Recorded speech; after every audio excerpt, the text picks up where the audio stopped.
मौलाना साहब जो YouTube channel ज़रूर subscribe करें। 11 खां वठी करे अल्हम्दुलिल्लाह मां नमाज़ शुरू कई आहे। हिन टाइम ताईं नमाज़ न वई असां अल्हम्दुलिल्लाह। उन टाइम खां वठी करे रोज़ा शुरू कया आहिनि। 11 खां वठी करे अल्हम्दुलिल्लाह हिन टाइम ताईं रोज़ा न विया आहिनि। पूरी तस्दीक आहे मूंखे, रोज़ा मूंखां न विया आहिनि। ऐं उन टाइम मां तव्हांखे ॿुधायां जेको रमज़ान आयो न 2011 में, मां सम्झां थो उन टाइम साल बि पहिरियों रोज़े रखण जो हुयो। ऐं उहा हिकु मुंहिंजे लाइ वॾी ॻाल्हि हुई। अगस्त जे अंदरि रमज़ान, मां ज़माने जे अंदरि गर्मियूं ॾिठियूं आहिनि। ज़माने जे अंदरि मां रमज़ान में गर्मियूं ॾिठियूं आहिनि। यकीन कयो जेको पहिरें साल 2011 में पहिरें रमज़ान में जेकी मां गर्मी ॾिठमि, मां पंहिंजी पूरी हयाती जे अंदरि रमज़ान में अहिड़ी गर्मी न ॾिठी आहे। हाणे त मां चवां थो तव्हांजे मथां नौजवान जे मथां ख़ुदा जो को वॾो अहसान आहे। हिकु इंतिहाई मां सम्झां थो को जनवरी में रमज़ान था रखूं, हले असां सां जनवरी में को रोज़ो था रखूं, कंहिं क़िस्म जो कोई टेंशन नथो थिए। ख़बर बि नथी पवे त मूंखे पाणी जो को हिकिड़े क़तरे बि ज़रूरत हिन टाइम नथी पवे। पर उन टाइम जंहिं टाइम 2011 में 11 बजे ई इंसान जा तारा फिरणु शुरू थी वेंदा हुया। 11 बजे अञा ज़ोर जी नमाज़ न पढ़ी आहे।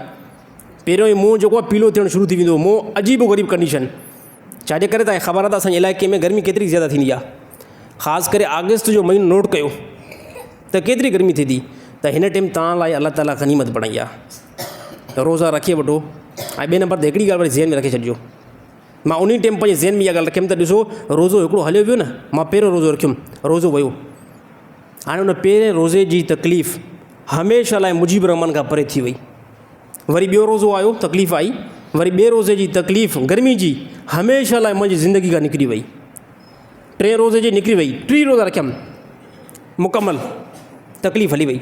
हाणे छा 2011 बीठो आहे, 2012 बीठो आहे। छा उहा गर्मी बीठी आहे, छा उहा सर्दी बीठी आहे। पर मां तव्हां खां पुछा कयां थो, नेकी मुक़दम थी वई नथी वई?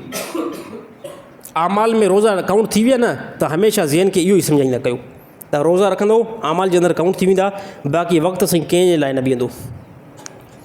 वक़्तु असांजो रिश्तेदार न आहे, वक़्तु असांजो माइट न आहे, टाइम असांजो अज़ीज़ न आहे जो मां चवांसि मुंहिंजे लाइ बीह त उहो चवंदो रोज़ा रखो त ठीकु आहे, न त मां पंहिंजी मंज़िल तय कंदो वेंदुमि। मंज़िल तय थींदी वेंदी। इन ई होशियारु बंदो उहो ई आहे जेको इन सफ़र जे अंदरि, हे सफ़र आहे असांजो, हे सफ़र आहे, हे जेको सफ़र असांजो हले थो, स्पीड में वक़्तु हले थो, हे असांजो हिकिड़ो सफ़र आहे। इन सफ़र जे अंदरि नेकी खे मुक़दम कयो, अलाह जी रज़ा खे वसूल कयो। जंहिं बंदे खे रमज़ान जो महीनो मिलियो ऐं इन महीने जे अंदरि अल्लाह ताला जी रहमत खे हासिलु न करे सघियो, अल्लाह ताला जी बख़्शिश खे हासिलु न करे सघियो, अल्लाह ताला खां दुआ क़बूल न कराए सघियो ऐं माउ पीउ जी दुआऊं वठी न सघियो, मां सम्झां थो इन जहिड़ो नाकाम बंदो शायदि दुनिया जे अंदरि कोई हुजे। जेको रमज़ान जे बरक़त वारे महीने जे अंदरि, जंहिंमें हर हिकु घड़ी में रहमत नुज़ुल थिए थी, रहमत हेठि लहे थी, इन महीने जे अंदरि जेकॾहिं अल्लाह ताला जी रज़ा खे तव्हां मुस्लमान हासिलु न कयो, छा रमज़ान खां वधीक ॿियो को महीनो आहे? आहे त मूंखे कोई मुस्लमान ॿुधाए। आहे को रमज़ान खां अलावा ॿियो को महीनो जंहिंमें अल्लाह ताला एॾो वॾो ऐलान करे त मुंहिंजी रज़ा जेको आहे आम आहे, मुंहिंजी रहमत जेको आहे उहो आम आहे, मुंहिंजी बख़्शिश आम लॻी पई आहे, मूंखां तव्हां मुस्लमान घुरो।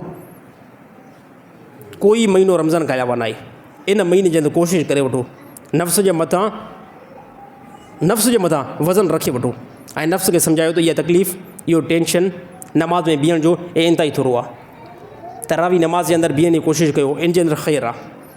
हे तमामु वॾा स्काल लॻाए पिया आहिनि न असांजी 20 तरावियूं न 20 तरावियूं जेको न पढ़ो, 8 पढ़ो, हे इख़्तिलाफ़ उमत जे अंदरि काफ़ी ज़माने खां पहिरियों ई जेको ख़तमु थियल आहे। इन खे न ॾिसो साईं 8 आहिनि या 20 आहिनि, 20 खे पढ़ण जी कोशिशि कयो। छो त इहा जेकी तरावी नमाज़ आहे इहा क़यामुल लैल जे अंदरि शुमार आहे। रसूलुल्लाह सल्लल्लाहु अलैहि वसल्लम पंहिंजे ज़माने जे अंदरि 3 ॾींहं मुसलसल जमात सां पढ़ी, इन खां बाद में नबी सल्लल्लाहु अलैहि वसल्लम न पढ़ी। छो त नबी जे हर हिकु कौल जे अंदरि हिकमत आहे। ऐं जेकॾहिं रसूलुल्लाह सल्लल्लाहु अलैहि वसल्लम ईअं पाबंदी सां पढ़ंदा अचनि ऐं मुमकिन हो त उमत जे मथां लाज़िम थी आहे। छो त नबी सल्लल्लाहु अलैहि वसल्लम, नबी जो हर हिकु फ़ैसिलो उमत लाइ भलाई हूंदी आहे। कोई चवे थो न त नबी सल्लल्लाहु अलैहि वसल्लम 3 ॾींहं त क़यामुल लैल में बीठा, इन खां बाद में छो न बीठा? इन करे असां हाणे तरावी नमाज़ न पढ़ंदासीं त ॻाल्हि खे थोरो सम्झण जी कोशिशि कंदा कयो। नबी सल्लल्लाहु अलैहि वसल्लम रूटीन बनाए न त उहो अमल उमत जे मथां लाज़िम थी वञे हा।